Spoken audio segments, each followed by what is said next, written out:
Meet Maya, ang panganay sa 7 Pleiades na mga anak ni na Titan Atlas, the bearer of the heavens, at ng Oceanid na si Pleione. Ang mga Pleiades ay binubuo ng 7 nymphs na kilala sa kanilang taglay na beauty and grace. Sila ay associated sa mga stars at sinasamba bilang mga minor goddesses of nature. Sa 7 Pleiades, si Maya ang pinakamaganda.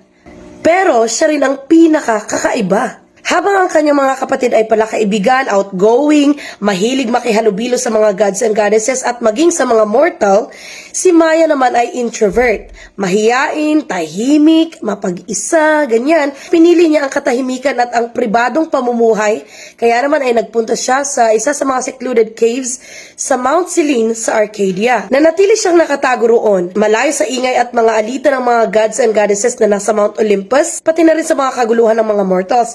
Sa madaling sabi, she finds comfort and contentment in isolation. Hanggang sa isang araw ay nakita siya ni Zeus mula sa Mount Olympus. Sabi niya, okay, new target unlocked.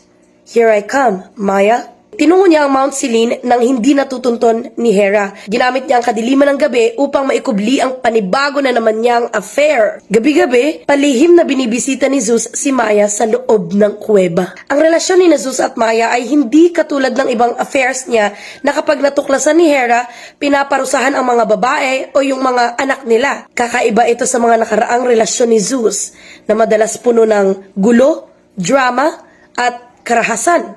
Pero kay Maya, walang naranasang kaguluhan si Zeus. Si Maya lang naman ay naging masunurin. Alam niya kasi ang tunay na nature ni Zeus na babaero, manloloko, trickster, ganyan, manipulative. At alam din niya na kapag si Zeus may natipuhang babae talaga, pinupurso niya by hook or by crook. Aware din siya kung paano nga magalit si Hera. Kaya naman kahit ayaw niya nung ginagawa ni Zeus sa kanya at upang tiyakin talaga na hindi matutuklasan ni Hera ang tungkol sa kanila, nanatili siyang tahimik. Ayaw niyang kontrahin si Zeus. Ayaw niyang gumawa ng eksena. Ayaw niyang mapansin siya sa Mount Olympus. Kaya yung relationship nila nanatiling isang lihim na lang sa lahat.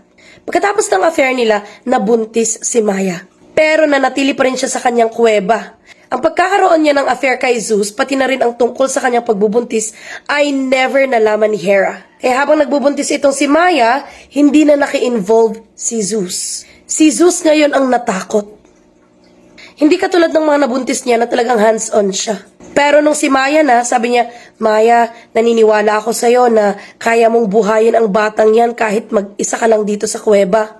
Sabi ni Maya, oo naman, Zeus. Kaya ko naman talaga kahit wala ka. Mas magiging panatag ako na walang Hera na makakaalam tungkol sa pagbubuntis ko. Hanggang sa mga anak si Maya sa loob ng kuweba niya sa Mount Selene na wala man lang kahit sino sa mga gods and goddesses ang nakaalam tungkol doon.